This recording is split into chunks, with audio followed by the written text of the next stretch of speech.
ዘላለም ዓለም ጉሬዛ ይመስል ባህር ዛፍ ለባህር ዛፍ ልንዞር አንችልም። ራሳችንን እናዘጋጅ። በቅርብ መቋጨት ያለብን ትግል እንቋጫለን። በብዙ ቦታዎች እየዞር ወንድሞቻችን መሰል ወንድሞቻችን ጋር የተገናኘን የተመካከርን ያለን ራሳችንን አዘጋጅ። ምን ኖር ከሆነ ከነ ክብራችን እንኖራለን። ምን ኖር ከሆነ ከነ ሃይማኖታችን እንኖራለን። ምን ኖር ከሆነ እንደ ሰው ቁመን እንሄዳለን። ማን ኖር ከሆነ ተንበርክከን ከምንኖረው ቁመን ገጥመን እንሞታለን። ፍርሃትን ያወረሱ እናት አባቶች አይደሉም ያሉ። ይህ የዘመነ ካሴ ንግግር መቼ ተፈጻሚ እንደሚሆን ባይታወቅም በቅርቡ ትግላችንን እንቋጫለን የሚለው ቃል በምን መንገድና በምን ያህል ጊዜ እንደሚተገበር ባይታወቅም ፋኖ ግን አሁን ከወደ መቀሌም ድምጹን የሚያሰማ ህወሓት የመንግስትነት ባህሪ ያለው እያለ የሚደሰኩር መቀሌ አገሬ ነው ነገር ግን ፋኖ ነኝ ሲል የሚደመጥ ወልቃይት የአማራም ነው የትግራይም ነው ብዬ አላውቅም በማለት ያስደመመን ሰው አግኝቷል። የፋኖና የህወሓት ጥምረት ከመቀሌ እንዲህም አይነት ትንግርት አሳይቶናል። ፋኖ ነክ አሁን ከፋኖችም ከከፍተኛ አመራሮች ጋር ትገናኛለህ። እኔ እናንተ ደግሞ አሁን መቀለ ላይ ነው የተገናኘ ነው። ፋኖ በመቀለ እንዴት ተገኘ? ብዙ ሰዎች የሚጠይቁኝ ነው። ዛስ ዋይ ፋኖ ከህወሓት ጋር እየሰራ ነው የሚባለው ለዛ ነው። ሲጀመር መቀሌ አገሬ ነው። አገሬ ነው። አገሬ እንድመጣ የማንም ሰው ፍቃድ አልጠይቅም። የሰራሁት ወንጀል ካለ የበደልኩት ሰው ካለ ይኸው ደረቴን ነፍቼ መቀሌ ስንቀሳቀስ ነበር። ያኔ አውቀዋለሁ። ህወሓትን ያቀኛል። አይዘወይ እውነት አንዳንዴ የመንግስትነት ቫሊ አላቸው ህወሓት እነግርሻለሁ። እኔ የሚነቅፋቸውን ወደኋላ አልልም። የምሰጣቸውን ክሬዲት ግን እሰጣቸዋለሁ። ትላንትና ስለተቃወምከን አስራለሁ ካለ ነው መልእክት ሰጥ ነው። አስሮኛ ያቅም እኮ አልኩሽ። በዛ ልክ ስለማውቃቸው ደረቴን ነፍቼ ነው የመጣሁት። ብልጽግና እዚህ ቢኖር አልመጣም። እውነት ለመናገር አንዱን ነፍጥ ይዤ የተዋጓት ነው። ሁለተኛ ፋኖ የህወሓት ጠላት አይደለም። በአሁኑ ሰዓት ወዳጅ እንዲሆን እፈልጋለሁ። ግንባር እንዲሆን እፈልጋለሁ። ጠላት ግን አይደለም በዚህ ሰዓት። ስለዚህ እዚህ መምጣቴ ቤተሰቦቼ፣ ወንድሞቼ፣ እህቶቼ፣ ፋሚሊውን ለማየት የማንም ሰው ፈቃድ መጠየቅ አልችልም። ለዛ ነው የመጣሁት። እኔ እዚህ መገኘቴ ህወሓት ከፋኖ እየሰራ ነው የሚያስብል ከሆነ የቲፒኤፍ አመራር ከብልጽግና እየሰራ ነው አይደለም የሚሉት አለ። አዲስ አበባ ነው የሚኖሩት። አዲስ አበባ ህወሓት ስለሌለ እንጂ የሄዱት እኔ ራሳቸው ምን እስካላሉ ድረስ ናቸው አይደለም። ብዙ የምናውቀው ነገር ቢኖርም ስለዚህ አዲስ አበባ ተገኘ ሰለሞን ወልደ ግርማ መቀሌ ተገኘ። ወደ አገሬ ነው የመጣሁት ነው እያልከኝ ያለህ። ለምሳሌ አሁን አንተ እንዳልከው ግንባር ቢፈጠር ለምሳሌ የሚባለው ነገር እውነት ቢሆን ህወሓት፣ ፋኖ፣ ሌሎችም አንድ ላይ ቢሰሩ የወልቃይትና የሌሎች የራያ አካባቢዎች ጉዳይ ማስታረቅ የሚቻል ይመስልሃል? በትክክል አብረው ሊሰሩበት የሚቻልበት ሁኔታ ያለ ይመስልሃል? አስቻይ ነገር ይኖራል? አንተ ከአንተ ልጀምር። ወልቃይትና ሁመራ የማን ነው? ማለት አሁን ለምሳሌ ያለህበት ተቋም ነው እንደዛ እንድጠይቅህ ያስገደደኝ። ምክንያቱም የትግራዋይ ጥያቄ አሁንም መሬታችን ይመለስ የሚል ነው። አሁንም ድረስ የፕሪቶሪያ ውል አልተፈጸመም የሚል ነውና አንተ ደግሞ ከዛ ተቃራኒ በተሰለፈ ተቋም ላይ ነው የተሰለፍከው፣ የትጥቅ ትግል ላይ ነው የተሰለፍከውና ሰለሞን እስቲ ግልጽ አድርገህ ንገረኝ። አማራ ፋኖ ብሔራዊ ንቅናቄ ከቲዲኤፍ ጋር ግንባር ቢፈጥር ደስታዬ አልችለውም። ከኦነግ ጋር ግንባር ቢፈጥር ደስታዬን አልችለውም። ለዚህም እኔ የበኩሌን እሰራለሁ። ድርጅቴን አስፈቅጄ መጀመሪያ ህዝብ ለህዝብ አገናኛለሁ። ከዛ በኋላ አሁን ደግሞ እንዲሁም ፍላጎት አለኝ። አይሆንም ቢለኝ እንኳን ድርጅቴን እከራከራለሁ። ጥቅሙና ጉዳቱ ካሳመነኝ አይሆንም ይሆናል፣ ካይዱም ይሆናል። ፍላጎት ካለኝ ታዲያ የራያና የወልቃይት ጉዳይ እንዴት ይስታረቃል ካልሽኝ፣ አንተስ እንዴት ትላለህ? እንዴት ነው ራያና ወልቃይት የማን ነው ካልሽኝ፣ በነገራችን ላይ የብሔር ፖለቲካ አንድም ቀን እኔ ወልቃይት የአማራ ነው የትግራይ ነው ብዬ አላውቅም በህይወቴ። ይህ የመቀሌው ፋኖ ወልቃይትን የአማራም የትግራይም ብዬ አላውቅም ቢልም ሌሎቹ ግን ወልቃይትን መሃላቸው አድርገው የቃላት ድንጋይ የሚወራወሩ በእኛ ስር ካልሆነች በቀር ወልቃይትም ራያም ሰላም አይሰጡንም ብለው የሚፎክሩ ናቸው። ከሰሞኑ በፍርድ ቤት የታገደውን የምርጫ ቦርድ ውሳኔ ከነሙሉ ክብሩ መቀበላቸውን ያወጁት የወልቃይቱ ሰው ኮሎኔል ደመቀ ዘውዱ ገና ንብረት እንረካከባለን፣ የህይወት ካሳም እንጠይቃለን እያሉ ነው። ያ የወልቃይት ጠገዴ የአማራ ማህበረሰብ ሁለት ድርብ ድል ነው ያለን። ሁለቱን ድርብ ድሎች ምንድን ናቸው? ይሄ ብልጽግና እንደ ተራ ፓርቲ ሳይሆን እኛ ደክመን ታግለን የፈጠርነው ያመጣነው ድርጅት ነው እንጂ ተራ ድርጅት ነው ብለን እኛ አናስብም ማለት ነው። ስለዚህ ብልጽግና የተፈጠረው ከወልቃይት ጠገዴ የአማራ ማንነት ትግል ማግስት ስለሆነ የዚህ ውጤት የዚህ ፍሬ ብልጽግና ነው ብለን ስለምናስብ ማንነታችን ጉዳይ ያን ትላንትና የነበረ ጨለማን አልፎ ታግለን በትዕግስት ስለታገልን በጋራ ስለመጣን በምክንያት ስለታገል ዛሬ የወልቃይት ጠገዴ ማህበረሰብ ሰባተኛ ሀገራዊ ምርጫ እንድንሳተፍ ፌዴሬሽን ምክር ቤት በሰጠው አቅጣጫም ምርጫ ቦርድ በወሰነው ውሳኔ እንድንመርጥ ተፈቅዷል ማለት ነው። ይህ ለኛ አንዱ የትግላችን ውጤት ነው። የወልቃይት ጠገዴ የአማራ ማንነት ኮሚቴም የዚህኛው ማንነት አማኞች፣ ደጋፊዎች፣ ታጋዮች ሁላችሁ በድጋሚ እንኳን ደስ አላችሁ ለማለት ፈልጋለሁ። አሁን በጣም ምርጫው ላይ እኛ ተራ ፖለቲካ ምርጫ አይደለም። እዚህ ያላችሁ አመራሮች፣ እዚህ ያላችሁ ወላጆች፣ ነዋሪዎች ሁላችሁ የሃይማኖት አባቶች አላችሁ ልዩ መመልከት ይገባናል ብዬ ነው የማስበው። ስድስተኛ ሀገራዊ ምርጫ አልተጋበዝንም በተለያየ ምክንያት ነው። አሁን መንግስት ፈቅዷል፣ ምርጫ ቦርዱን ፈቅዷል። በትግራይ በኩል ግን እንዴት እንደሆነ እያያችሁ እኛ በትዕግስት 10ኛ ዓመታችን እኛ ወልቃይቶች ጠገዴዎች ትግራውያን አይደለንም። ቋንቋችን፣ ባህላችን፣ ስነልቦናችን፣ የመሬት አቀማመጣችንና ታሪካችንን ለመታየት ይገባል። ጎንደራውያንን ብለን የታገልን አማራውያንን ብለን የታገልን ይህ ስንታገል በህግ ነበር። ይህን ኮሚቴ በምክንያት በህግ ማሸነፍ እንችላለን ብሎ በትዕግስት ስለታገለ ዛሬ የመጨረሻ ውጤታችን የመጀመሪያ በር መክፈቻ ውሳኔ ያገኛል። የመጀመሪያ ከትግራይ ተፋተናል ማለት ፍቺ ተፈጽሟል። አንድ ባልና ሚስት ይጋባሉ፣ ካልተስማሙ ይጣላሉ። የቃል ፍቺ ይኖራል፣ የንብረት ፍቺ ይኖራል። ስለዚህ ንብረት ፍቺ ገና ምን ጠያይቀዋለን ከትግራይ ጋር ማለት የሞቱ ሰዎቻችን ካሳ ሊከፍሉን ይገባል። ላፈናቀሉት ሰው ካሳ ሊከፍሉን ይገባል። ማን ነው ተጠያቂ የሚለው ወደፊት ይኖራል። ለአሁን ግን የመጀመሪያ ነው የመጨረሻ እንዳልሆነ ተረድታችሁ በማንነታችሁ አሁን ጸንታችሁ መታገል ይገባል። ይሄ ማንነት ትግል ያመጣው አስተዳደር ነው። አሁን ቲፒኤልኤፍ በህግ ታግለን ፌዴሬሽን ምክር ቤት የሀገራችን ቤት ነው ብለን የምናስበው እኛ ለህግ ተገዥ ሆነን ነው 10 ዓመት የተንበረከክነው ማለት 10 ዓመት የወልቃይት ጠገዴ የአማራ ማህበረሰብ ሲጠይቅ ህግ ማክበር አለብን በህግ ነው የጠየቀው።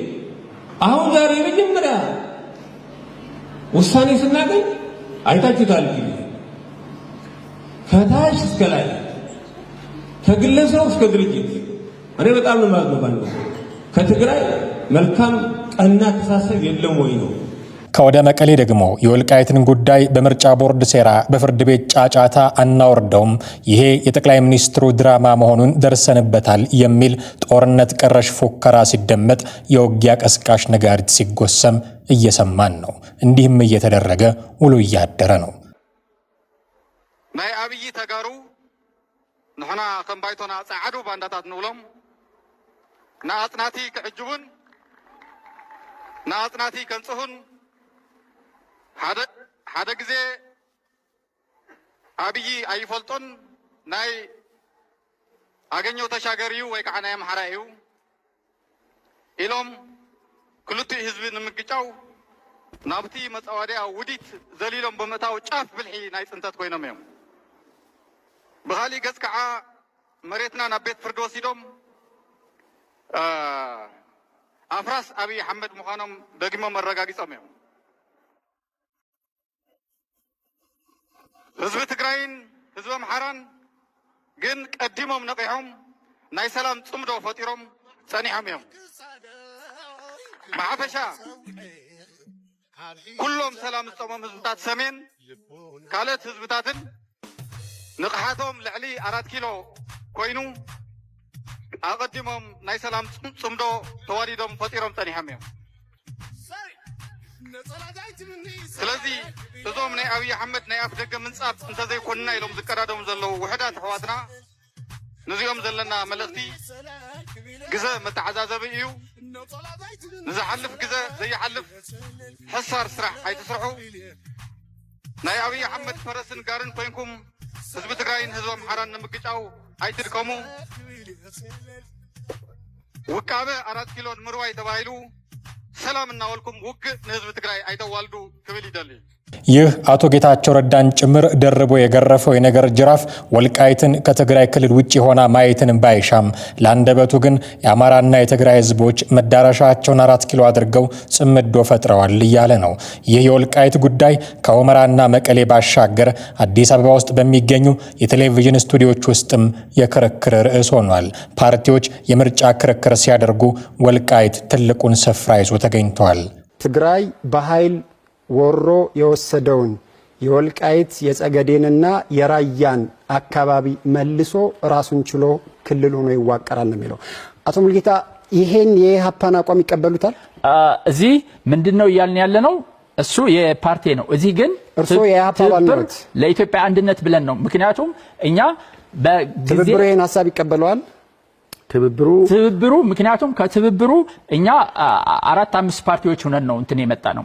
ስለዚህ እኛ አንድ ማኒፌስቶ የትብብር ማኒፌስቶ እንትን ሲያደርግ ለጊዜ በጊዜ በውይይት በዲስከሽን የሚፈቱ ጉዳዮች ብለን እናስቀምጣለን።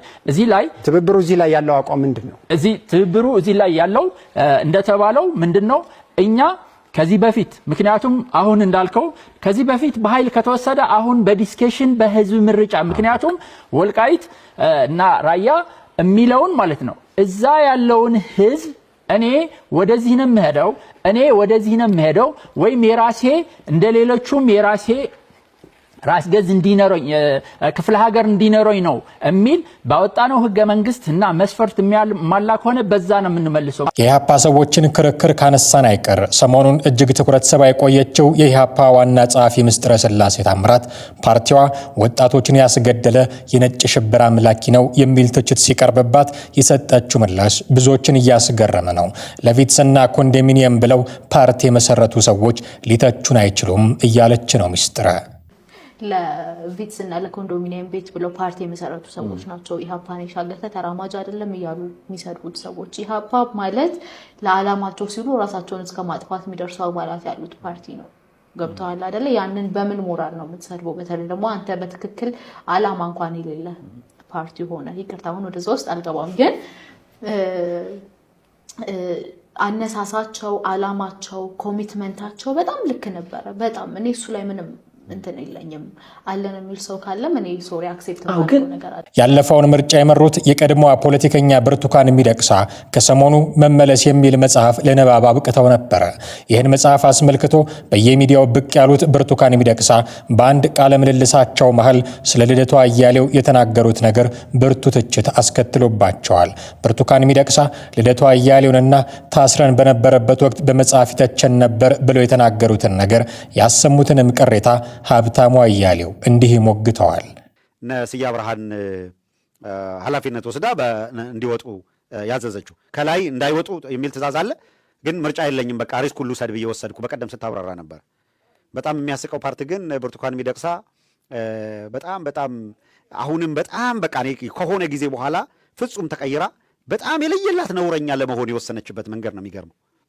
ልደቱን ስታብጠለጥል ሰምቻታለሁ። you have no moral authority ልደቱን ለመተቸት ለማብጠልጠል ብርቱካን ሚደቅሳ እንዳንቺ የኢትዮጵያን ህዝብ በቁሙ የካደ ሌላውን በካዲነት ሊከስ አይችልም።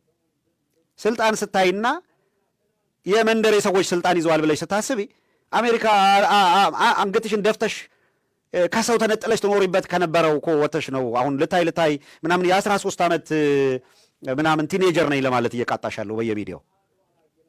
የት ነበርሽ የሁላ ህዝብ እልቂት ውስጥ ሲገባ? አሁን የሞራል የበላይነት ይዘሽ ስለ ቅንጅት ስለ ምናምን እሱን ያን ያጭበርብራችኋል ያማራን ህዝብ። ልክ እንዳንቺ እኮ ብርሃኑ ነጋ እኮ ከብርሃኑ ነጋ ጋር ሆነሽ እኮ ነው የምታጭበረብሪኝ የነበረው። ፎርጌዲድ እንደገና ተመልሰሽ አንቺ እውነተኛ ምናምንና ልደቱ ያኔ እንዲያርጉን ኮሊግስ ማን ነው ኮሊጉም አይደለሽም። በምርጫ አልተወዳደርሽ ምንም ውስጥ አልነበርሽ። ልደቱን ለመምታት ሲፈልግ ብርሃኑ ነጋ አንቺን ጎትቶ አመጣ። አንቺ ተቀዳሚ ምክትል ተደረግሽ። አውት ኦፍ ብሉ ማረሚያ ቤት ለማረሚያ ቤት አንዴ ሸዋሮቢት አንዴ ለምናምን እየተገረፈ የነበረ ሰውዬ እንዴት ኪካውት እንዳረጋችሁት ይታወቃል። አሁን ይህንን የ97 ምናምን ይሹ አምጥተን እዛ ውስጥ ምንም የሚጠቅመን ነገር ስለሌለ ግን በየሚዲያው የመጣሽ የበላይነት የሞራል ኦቶሪቲ ይዘሽ እንደሚናገር ሰው ለማድረግ እየሞከርሽ ነው። ለራሱ ጥብቅና መቆም እሱ የሚያንስ ሆኖ አይደለም። እኔ ልከራከርለትም አይደለም እኮ ግን በጣም ያሳፍራል፣ ያስቆጫልም። በጣም ነውረኛነታችሁ ከአሁን ከብርሃኑ ነጋ በላይ ካድ ያለ ለኢትዮጵያ ህዝብ እኮ ተገልጦለታል። አሁን ማን እንደነበረ ብርሃኑ ነጋ ማን እንደነበር ብርቱካን ሚደቅሳ ትላንት ህዝቡ ሳያውቅ ኦኬ ዛሬ እንደገና ተመልሳችሁ ልታጭበረብሩ ኮሊግሶቹ ነበረን እኛ እስር ቤት ሆነን የተቸን ነበረ ምናምን ነበረ። እሱ ያኔ ነቅቶ ነበረ እናንተን እንደዛ ይላችሁ የነበረው። ያልነቃው እኮ ህዝቡ ነበር። ያልነቃ ነው እኛ ነበርን እኮ እናንተ እዛ ስለተቀመጣችሁ እንደ መሪ ስንቆጥራችሁ የነበረው። ያልነቃ ነው ማኛ ነን እስክትሸጡን ድረስ ያልነቃ ነው። እሱ ግን አስማምታችሁ ሳትሸጡን ነቅቶ ሲናገራችሁ ነበረ። የቆጨሽ እሱ ነው። እሱ በነቃበት ጊዜ በተመሳሳይ ሰዓት ነቅተን ቢሆን ኑሮ ብርሃኑ ነጋ ብርቱካን ሚደቅሳ ጀግና አንላችሁም ነበር። እስር ቤት ተቀምጣችሁ ለእናንተ ስንቅ ለማመላለስ እና ሰልፍ ለመያዝ አይለቀስም ነበር።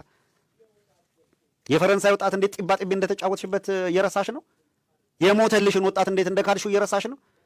አንቺ ግሬሽን ሰቅለሽ እየተዝናናሽ አሁን ስንት ወጣት እስር ቤት የሚማቀቀው። መስከረም አበራ እስር ቤት ናት ያለችው እየማቀቀች። አንቺ መጽሐፍ እየሸጥሽ ምናምን እየተዝናናሽ ነው። ቢኮዝ ዘመኑ ያንቺ ነው። ቢኮዝ ተረኛ ነሽ ትችያለሽ በተረኝነት። ስልጣን እኮ አማሎሻ ያኔም ስልጣን ነበረ። ስልጣን ኦፈር ስትደረግ ይሩጠሽ ነው ሄደሽ ተንደረሽ ጫማ ስር የተደፋሽው። ስልጣን ኦፈር ሲደረግ ነው ብርሃኑ መቶ ሄዶ የተከነበለው እዛ። አትሊስት በማያምንበት ነገር አላምንም ብሎ ካንቺ ቀድሞ አብይ አህመድ ለስልጣን የለመነው እሱን ነው። ሂሳይድ ነው በአቋም። ሌሎቹም በየጫካው እየታገሉ ነው ያሉት። ሌሎቹም ባመኑበት ቢያንስ ጸንተዋል። እና በጣም ነውረኛ የሆነ ስራ ከተረኝነታችሁ የሚመነጭ ከዛ በእኛ ልትጫወቱ ትፈልጋላችሁ። እና ዲቲንግ አሁን ሌላው ይሄ ትውልድ የማያስብ ሆኖ አንቺን ተከትሎ አዎ ልደቱ እንደዚህ አድርጎ እንዲልሽ ነው የፈለግሽው ብርቱካን ሚደቅሳ። አንቺ ተዝናኚ። የኢትዮጵያ ብሮድካስት ባለስልጣን የአዲስ ስታንዳርድ ሚዲያን የሥራ ፈቃድ መሰረዙን ተከትሎ በባለስልጣኑና በጀዋር መሐመድ መካከል ግጭት ተቀስቅሷል። የባለስልጣኑ ምክትል ዋና ዳይሬክተር ዮናታን ተስፋዬ ባወጡት ጽሑፍ የዓለም አቀፍ ተቋማትን ትችት የግሎባሊስቶች የሴራ መረብ ሲሉ የገለጹ ሲሆን ጀዋር መሐመድ በበኩሉ የባለስልጣኑ የፋይናንስ ምንጭ ራሳቸው ግሎባሊስቶቹ መሆናቸውን በመጥቀስ ጥያቄ ሰንዝሯል። ዮናታን ተስፋዬ ግሎባሊስት ማሽነሪና የኢትዮጵያ ሉዓላዊነት የማጠልሸት ዘመቻ በሚል ርዕስ ባሰፈሩት ጽሑፍ እንደ ሁማን ራይትስ ዎች፣ ሲፒጄ እና ሪፖርተርስ ዊዛውት ቦርደርስ ያሉት ተቋማት የሚሰነዝሩት ኩነኔ የሉዓላዊት ሀገርን ሕግ የማስከበር እርምጃ እንደ አምባገነንነት ለመቁጠር የታለመ ነው ብለዋል። ባለስልጣኑ የአዲስ ስታንዳርድን ፈቃድ የሰረዘው ተደጋጋሚ ማስጠንቀቂያዎችን ችላ በማለት የሀገርን ብሔራዊ ጥቅም የሚጎዱና የሚዲያ ስነ ምግባርን የጣሱ ዘገባዎችን በማሰራጨቱ መሆኑን ገልጸው እርምጃው የመንግስት ሳንሶር ሳይሆን የሉዓላዊነት መገለጫ መሆኑን ተከራክረዋል።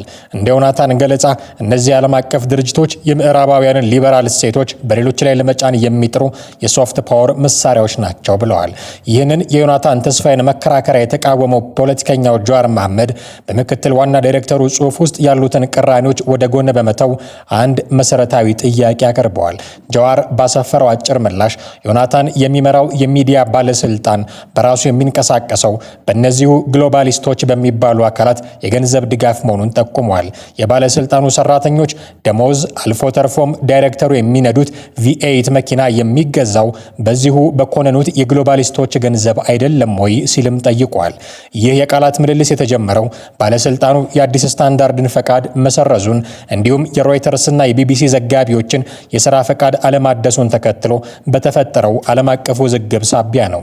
የጀርመን ውጭ ጉዳይ ሚኒስትር ዮሐን ዌደልፕ በቅርቡ አዲስ አበባን በጎበኙበት ወቅት በጉዳዩ ላይ ያነሱትን ስጋት በተመለከተ የኢትዮጵያ ውጭ ጉዳይ ሚኒስትር ጌዲዮን ጢሞቴዎስ የሚዲያ ባለስልጣኑ ለፓርላማ ተጠሪ የሆነና አስፈጻሚው አካል ጣልቃ የማይገባበት ነጻ ተቋም መሆኑን በመግለጽ ምላሽ መስጠታቸው ይታወሳል። በአሁኑ ወቅት በኢትዮጵያ መንግስትና በዓለም አቀፍ የፕሬስ ነጻነት ተሟጋቾች መካከል ያለው ግንኙነት እጅግ በሻከረበት ሁኔታ ላይ የሚገኝ ሲሆን መንግስት የሚዲያ ተቋማቱ ብሔራዊ ደህንነትን አደጋ ላይ ጥለዋል ሲል ይከሳል። ተሟጋቾቹ ደግሞ እርምጃው የመጨረሻዎቹን ነጻ የሚዲያ ድምጾች ለማጥፋት የታለመ ነው በማለት ይሞግታሉ። ይህ በዮናታን ተስፋዬና በጀዋር መሐመድ መካከል የታየው የሀሳብ ግጭትም በሀገር በቀል ፖለቲካና በዓለም አቀፍ ዲፕሎማሲያዊ ጫናዎች መካከል ያለውን ጥልቅ ልዩነት ይበልጥ አጉልቶ አሳይቷል። አስፈሪው ጦርነት ተጀመረ። የእስራኤል መከላከያ ሚኒስቴር በኢራን ላይ ቀድሞ የማጥቃት እርምጃ መውሰዱን ሲያስታውቅ በመላው አገሪቱ የአደጋ ጊዜ ማስጠንቀቂያ ደወል መሰማቱም ተዘግቧል። እስራኤል ጥቃቱን ተከትሎ በመላ አገሪቱ የአስቸኳይ ጊዜ አዋጅ አውጃለች። እርምጃው ከኢራን በኩል ሊፈጸም የሚችል ጥቃትን ቀድሞ ለመከላከል የተወሰደ መሆኑን ገልጾ ይህንን ተከትሎ ከኢራን በኩል የአጸፋ ሚሳኤል ጥቃት ሊፈጸም እንደሚችልም አስጠንቅቋል። በተጨማሪም የእስራኤል መከላከያ ኃይል ተደጋጋሚ የተኩስ አቁም ጥሰት በፈጸመው በጎረቤት ደቡባዊ ሊባኖስ ውስጥ በሚገኘው የሂዝቦላህ ጥቃት መፈጸሙንም አስታውቋል። በኢራን ዋና ከተማ ቴሄራን ማዕከላዊ ክፍል ውስጥ በርካታ ፍንዳታዎችም መሰማታቸው ተዘግበዋል። ቴሄራን ውስጥ የሚገኙ ሁለት አካባቢዎች በተለይ ኢላማ መሆናቸውንና በተጨማሪም 3 ፍንዳታዎችን የሚያሳዩ ፎቶዎችም ተጋርተዋል። እስራኤል የፈጸመችውን ጥቃት ተከትሎ አሜሪካም ይህንን ጥቃት መቀላቀሏ ተዘግቧል። በአሜሪካ አየር ኃይል የጋራ ጥምረት ከእስራኤል ጋር በመሆን ቻናል 13 ሚዲያ ዘግቧል። ጥቃቱ የተፈጸመው የኢራኑ መሪ አያቶላህ አሊ ካሚኒ ቢሮዎች ሲሆን በጥቃቱ ምን ያህል ጉዳት እንደደረሰ አይታወቅም። እንደ ሮይተርስ ዘገባ ከሆነ ካሚኒ ይህ ጥቃት ሲፈጸም ቴሄራን ውስጥ እንዳልነበሩ ዘግቧል። የእስራኤል አየር ኃይል ሁለተኛ ዙር ጥቃት መጀመሩንም እንዲሁ አሳውቋል።